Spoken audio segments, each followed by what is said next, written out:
নমস্কাৰ তো ইয়াৰে আগৰ যিটো ভিডিঅ' আছিল সেই ভিডিঅ'টোত আমি সংযোজন বিক্ৰিয়া ঠিক আছে এডিশ্যন ৰিয়েকশ্যন কম্বিনেশ্যন ৰিয়েকশ্যনৰ বিষয়ে শিকিছিলোঁ তো আজি আমি ষ্টাৰ্ট কৰিম কি বিয়োজন বিক্ৰিয়া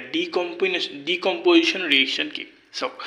সংযোজন বিক্ৰিয়া কি আছিল যেতিয়া দুটা বস্তু মিলি কিনে এটা বস্তু উৎপন্ন হৈছিল তেতিয়া সেইটো কি বুলি কৈছিল সংযোজন বিক্ৰিয়া হৈছে আৰু বিয়োজন বিক্ৰিয়া কি একদম সিম্পল বিয়োজন বিক্ৰিয়া কি যেতিয়া এটা বস্তু ভাঙি কিনে যেতিয়া এটা বস্তু ভাঙি কিনে কি হয় দুটা বা দুটাতকৈ বেছি বস্তু উৎপন্ন হ'ব তাক বিয়োজন বিক্ৰিয়া বুলি কয় ডিকম্পজিশ্যন ৰিয়েকশ্যন ঠিক আছে কম্বিনেশ্যন ৰিয়েকশ্যন সংযোজন বিক্ৰিয়াত কি আছিল যে দুটা মিলি কিনে এটা হয় দুটা বা দুটাতকৈ বেছি মিলি কিনে এটা হয় কিন্তু বিয়োজন বিক্ৰিয়াত কি ডিকম্পজিশ্যন ৰিয়েকশ্যনত কি এটা ভাঙি কিনে দুটা বা দুটাতকৈ বেছি বিক্ৰিয়া হয় বুজি তো ডেফিনেশ্যনটো মই এটা বঢ়িয়াকৈ লিখি দিছোঁ তো ইয়াৰ পৰা আপুনি মানে স্ক্ৰীনশ্বট মাৰি ল'ব পাৰে বা লিখি ল'ব পাৰে বা আমাৰ গ্ৰুপত যিটো নোটছ দিয়া গৈছে তাতে অলৰেডি এই ডেফিনেশ্যনটো দিয়া আছে তো ডেফিনেশ্যনটো কি যে যি বিক্ৰিয়াত এটা বিক্ৰিয়ক পদাৰ্থ ভাঙি এটা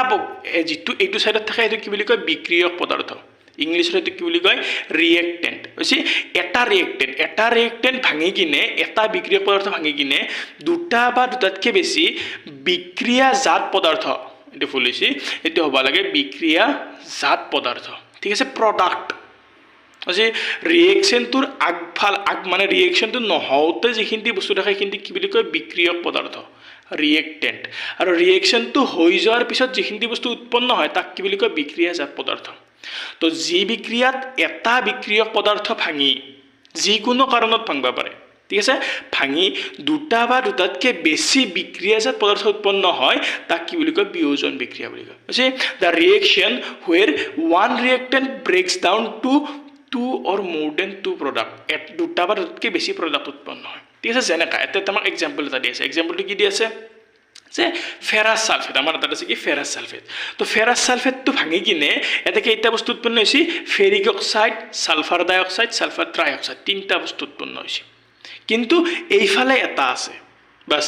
এইফালে এটা আৰু এইফালে দুটা হ'ব পাৰে তিনিটা হ'ব পাৰে কথা নাই কিন্তু এইফালে এটা হ'ব আৰু ভাঙাৰ কাৰণো যিকোনো হ'ব পাৰে আচ্ছা যদি ভাঙাৰ কাৰণটো টাপ হয় যদি ভাঙাৰ কাৰণটো কি হয় টাপ হিট হয় তেন তাক এটা স্পেচিয়েল নাম দিছে কি তাপীয় বিয়োজন বিক্ৰিয়া সেইটোৰ নাম কি দিছে তাপীয় বিয়োজন বিক্ৰিয়া থাৰ্মেল ডিকম্পজিশ্যন আৰু এইটো কি বুলি কয় এইটো কেতিয়াবা আপোনাৰ তাপগ্ৰাহী বিক্ৰিয়া বুলি কয় কি বুলি কয়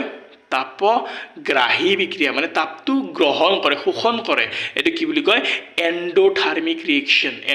ৰিয়েকশ্যন বুলিও কয় এৰে আগত যেতিয়া আমি কম্বিনেশ্যন ৰিয়েকশ্যন শিকিছিলোঁ তেতিয়া আমি কি পাইছিলোঁ এক্সোথাৰ্মিক ৰিয়েকশ্যন তাতে কি হৈছিল তাপটো উৎপন্ন হৈছিল এতে তাপটো কি হৈছিল শোষণ হৈছিল তাপটো লৈছিল তাতে তাপটো দিছিল ঠিক তো মানে কি কয় এইটো তাপীয় বিয়োজন বিক্ৰিয়া বা তাপগ্ৰাহী বিক্ৰিয়া বুলিও কয় বাছ মনত ৰাখিব লগা বস্তু এইখিনিয়ে কি যে যেতিয়া দুটা বস্তু মিলি কিনে এটা হ'ব তেতিয়া সেইটো কি বুলি কয় কম্বিনেশ্যন ৰিয়েকশ্যন আৰু যেতিয়া এটা ভাঙি কিনে দুটা বা দুটাতকৈ বেছি হ'ব তেতিয়া সেইটো কি বুলি কয় ডিকম্পজিশ্যন মানে অসমীয়াত বিয়োজন বিক্ৰিয়া আচ্ছা এই বিয়োজন বিক্ৰিয়াটোত দুটা ইম্পৰ্টেণ্ট ৰিয়েকশ্যন আছে এই ৰিয়েকশ্যন দুটা প্ৰায় সোধে ফাৰ্ষ্ট ৰিয়েকশ্যনটো কি এইটোত কি হৈছে calcium carbonate CaCO3 calcium carbonate already সংকেত কেনেকৈ বনাব লাগে বেলেঞ্চ কেনেকৈ কৰিব লাগে এইগিলা বস্তু আমি আগতে শিকিছোঁ তো কেলছিয়াম কাৰ্বনেটটো তাপ পাৱাৰ কাৰণে ভাঙি কিনে কি হৈছে কেলছিয়াম অক্সাইডৰ কাৰ্বন ডাই অক্সাইড এইটো এটা ইম্পৰ্টেণ্ট বিক্ৰিয়া আচ্ছা ইম্পৰ্টেণ্ট বিক্ৰিয়া কি আছে এই বিক্ৰিয়াটোৰ এটা বস্তু উৎপন্ন হৈছে এইটো কি কেলছিয়াম অক্সাইড মানে কি যিটো আমি পুৰা চূণ যিটো আমি খাওঁ এই বিক্ৰিয়াটো এইকাৰণে ইম্পৰ্টেণ্ট কাৰণ এই পুৰা চূণৰ ওপৰত দুটা কুৱেশ্যন প্ৰায় সোধে পুৰা চূণৰ ওপৰত দুটা কুৱেশ্যন প্ৰায় সোধে কি যে চিমেণ্ট উৎপাদনত বা প্ৰডাকশ্যন অফ চিমেণ্টত কি বস্তু ইউজ কৰে কেলছিয়াম অক্সাইড ইউজ কৰে চূণ হৈছে আৰু এটা বস্তু যিটো যোৱাবাৰো সুধিছে কি হোৱাইট ৱাশ্বিং বগা ৰং সানিবৰ কাৰণে কি বস্তু ব্যৱহাৰ কৰে এটা কুৱেশ্যন আছে চাবচোন মানে যোৱা বছৰৰ বা দুই তিন বছৰৰ কুৱেশ্যন চালি আপুনি গম পাব এনেকৈ সোধে যে এটা বস্তু এক্স বগা ৰং সানিবলৈ ব্যৱহাৰ কৰা হয় এক্সৰ নাম কি বুজি পাইছে না এই product X is used for white ৱাশ্বিং তো এক্সৰ নাম লিখিব দে এইটো বস্তু তাতে বহুত আহে বুজি তো এইটো এটা ইম্পৰ্টেণ্ট বস্তু এইটো এটা ইম্পৰ্টেণ্ট ৰিয়েকশ্যন কি কেলছিয়াম কাৰ্বনেটটো তাপৰ ফলত ভাঙি কিনে কেলছিয়াম অক্সাইডৰ কাৰ্বন ডাই অক্সাইড কিহৰ কাৰণে ইম্পৰ্টেণ্ট কাৰণ কেলছিয়াম অক্সাইডৰ দুটা ইউজ আছে বহুত ইউজ আছে কিন্তু দুটা মেইন ইউজ আছে যি দুটা ইউজৰ কাৰণে এই কোৱেশ্চনটো আমাক প্ৰায় সোধে বুজি এটা প্ৰথম ইউজটো কি প্ৰডাকশ্যন অফ সিমেন্ট আমি যেটো ঘৰ বনাবৰ কাৰণে সিমেন্ট ইউজ কৰো সেই সিমেন্ট উৎপাদন কৰোতে কি ব্যৱহাৰ কৰে কেলছিয়াম অক্সাইড দ্যাট ইজ পুৰা চূণ বুজি এটো কিতেবা এনকেও সোধে যে কেলছিয়াম অক্সাইডৰ সাধাৰণ নামটো কি পুৰা চূণ হ'ব কি হ'ব এটো আপোনাৰ কুইক লাইম ইংলিছত কলি হ'ব আপোনাৰ এটো কুইক লাইম বুজি আৰু হোৱাইট ৱাশিংটো প্ৰায় সোধে বুজি না হোৱাইট ৱাশিংৰ কাৰণে কি ইউজ কৰে আৰু ইয়াৰ ৰিএকচনটো সোধে বগা ৰং হানিবলৈ চূণ মানে কি বস্তু ব্যৱহাৰ কৰে চূণ ব্যৱহাৰ কৰে আৰু তাৰ ৰিএকচনটো কি যেতিয়া চূণৰ লগত পানী মিক্স কৰা যায় তেতিয়া কেলছিয়াম হাইড্ৰক্সাইড হয় বুজি তেতিয়া চূণ আৰু পানীৰ বঢ়িয়া এটা মিক্স হয় সাদা মাৰতে যেটো চূণ ইউজ কৰে সেই চূণটো হয় সেইটো কেলছিয়াম হাইড্ৰক্সাইড বুলি কয় নরমালি মানে বগা রং হানার কারণে যদি আমি ওয়ালত রং দেই দিতে চূণ হানার কারণে সেই ৰংটোৱে ইউজ কৰে মানে সেই চূণটোৱে ইউজ কৰে বুঝছি আৰু লগতে এই চেপ্টাৰৰ মানে এই ডিকম্পোজিশন ৰিয়েকচনৰ পৰা এটা বহুত ইম্পৰ্টেণ্ট কুৱেশ্যন আহে সেইটো হ'ল কি যে কলা বগা ফটোগ্ৰাফিত ইউজ কৰা ৰিয়েকচনটো কি ব্ল্যাক এণ্ড হোৱাইট ফটোগ্ৰাফিত ইউজ কৰা ৰিয়েকচনটো কি এইটো AgBr Ag মানে হল সিলভার Br মানে ব্রোমাইড সিলভার ব্রোমাইড যেতিয়া তাপ দিয়া হয় সিলভার ব্রোমাইডত যেতিয়া তাপ দিয়া হয় তেতিয়া হি সিলভার আৰু ব্ৰোমিনত ভাঙি যায় এটা Br2 কিয়া হৈছে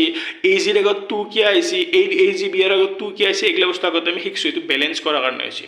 বুজি তো ব্যালেন্স কৰিব আমি আগতে শিকছো তো এই ৰিয়েকচনটো কিহৰ কাৰণে ইম্পৰ্টেন্ট এই ৰিয়েকচনটো ব্ল্যাক এণ্ড হোৱাইট ফটোগ্ৰাফিত ইউজ হয় কলা বগা ফটোগ্ৰাফিত ইউজ হয় সেই কাৰণে ইম্পৰ্টেন্ট ডাইৰেক্ট উঠে এটো ৰিয়েকচন ডাইৰেক্ট উঠব যে ব্ল্যাক এণ্ড হোৱাইট ফটোগ্ৰাফিত ইউজ হোৱা ৰিয়েকচনটো লেখা বাস এটো ৰিয়েকচন আচ্ছা এই ৰিয়েকচনটো যদি লিখি থৈ দিও আমি যদি এই দুটা নেদাও মানে কি ব্যালেন্স নকৰো অকল এনকে লিখি থৈ দিও AgBr তাপ দিয়াৰ ফলত কি হয় এতে Ag + Br2 তেতিয়া হলি কাটি দিব হয় কাটি দিব নহলে নাম্বার আধা দিব প্ৰায় কাটি দিব কাৰণ এটো ব্যালেন্স কৰা নাই যেতিয়া আমি ৰিয়েকচন এটা লিখিম সদায় ব্যালেন্স কৰি লিখবা লাগিব এটো ফিক্স মনত ৰাখব ব্যালেন্স কৰি নকৰাকৈ যদি ৰিয়েকচন এটা লিখছো হেতু মানে 95% কাটা যাব বাকি 5% কিয়া কিতেবা শুদ্ধ হয় সলটুই জানে বাস মানে ব্যালেন্স কৰা নাই হেনকে ভাবি কিনে কিছু মানে আধা নম্বৰ দি থৈ দে বা 1 নম্বৰ দি থৈ দে ইয়াৰে আগৰ ভিডিওটোত আমি প্ৰথম টাইপ অফ বিক্ৰিয়াটো শিকিছিলো তো আজি আমি সেকেন্ডটো শিকলো প্ৰথমটো আছিল কি কম্বিনেশন সংযোজন সেকেন্ডটো হল ডিকম্পোজিশন মানে বিয়োজন ইয়াৰে নেক্সট আমি 3 নম্বৰ আৰু 4 নম্বৰ বিক্ৰিয়াৰ ধৰণটো শিকিম টোটাল বিক্ৰিয়াৰ ধৰণ কেইটা 5টা মনত ৰাখিম বিক্ৰিয়াৰ টোটাল প্ৰকাৰ কেইটা 5টা আমি 1 নম্বৰটো আগৰ ভিডিওটো শিকছো কি আছিল সংযোজন বিক্রিয়া কম্বিনেশন বিক্রিয়া আজি আমি সেকেন্ড টাইপটো শিকলো কি ডিকম্পোজিশন রিঅ্যাকশন বিয়োজন বিক্রিয়া নেক্সট আমি থার্ড টু কি হেতু হল কি ডিসপ্লেসমেন্ট রিঅ্যাকশন অপহরণ বিক্রিয়া 4 নম্বর কি ডাবল ডিসপ্লেসমেন্ট রিঅ্যাকশন দ্বি অপহরণ বিক্রিয়া আর 5 নম্বর কি রেডক্স বিক্রিয়া জারণ বিজারণ বিক্রিয়া বা অক্সিডেশন রিডাকশন বা রেডক্স বিক্রিয়া বলিও কয়